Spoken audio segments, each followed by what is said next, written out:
Workforce analytics is essential infrastructure for AI success. First, it provides a baseline, right? You can't prove ROI without understanding current work patterns or where you're starting from.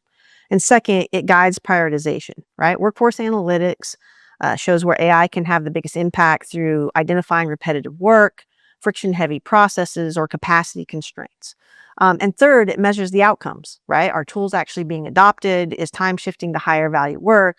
Are you regaining utilization on certain teams that are adopting AI heavily, right? So how does other work shift, right? When you start to use more AI, and that's really where the value comes, because the whole goal of AI is to create more capacity across teams, right? And whether that means you use that capacity to reinvest in the organization or you use that capacity to save money for the bottom line, either way, that's the big question. That's how we're trying to approach the market. AI without workforce analytics is just hope, and AI with workforce analytics is a real strategy.